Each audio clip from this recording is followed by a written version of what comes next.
Jerusalem Muslim world pressure on the Trump administration intensified Tuesday after the White House left open the possibility of moving the U.S.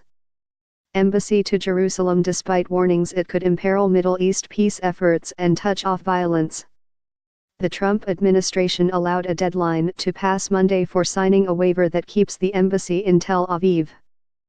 The waiver allows the State Department to avoid fines for not moving the embassy to Jerusalem, which Israel regards as its undivided capital.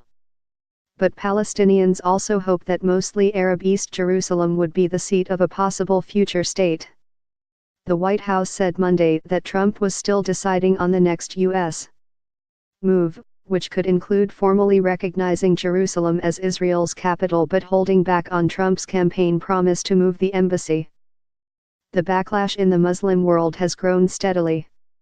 Speaking to the Turkish parliament on Tuesday, President Recep Tayyip Erdogan said that American recognition of Jerusalem would be a red line for Muslims, possibly forcing Turkey to cut diplomatic ties with Israel, renewed recently after a 6-year split. In Cairo, the chief of the Arab League, Ahmed Abulghait, warned that any change in Jerusalem's political status by the United States would be a dangerous measure that would have repercussions across the Mideast. Trump reluctantly signed the waiver 6 months ago as his administration attempts to broker a peace process. White House Press Secretary Hogan Gidley said a decision regarding the waiver would come in the next few days. The president has been clear on this issue from the get-go, that it's not a matter of if, but a matter of when, he said. Jerusalem is the capital of the Jewish people for 3,000 years and Israel's capital for the last 70 years, regardless of whether it is recognized by Erdogan or not, said Israel's Ministry of Foreign Affairs in a statement following the Turkish president's speech. On the Palestinian side, officials have warned that recognizing the city as Israel's capital will mean an end to U.S. brokered peace efforts, which they have already complained appear biased toward Israel. Calling it Israel's undivided capital would mark an even more dramatic step, effectively recognizing Israel's annexation of East Jerusalem.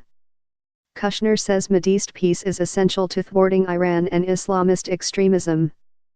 Nabil Shaath, a foreign affairs advisor to Palestinian President Mahmoud Abbas, said the embassy move was symbolic, but the real question was whether the United States would recognize Jerusalem as the capital of Israel.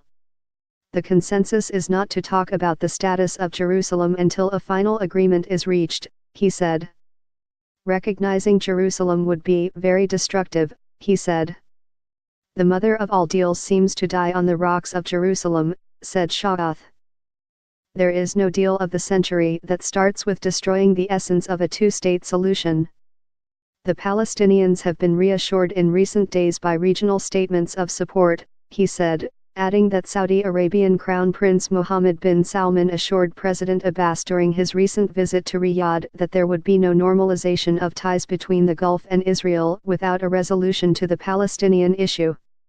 In addition, both Egypt's Foreign Minister Sameh Shoukry and Jordanian Foreign Minister, Ayman Safadi spoke to Secretary of State Rex Tillerson about the decision.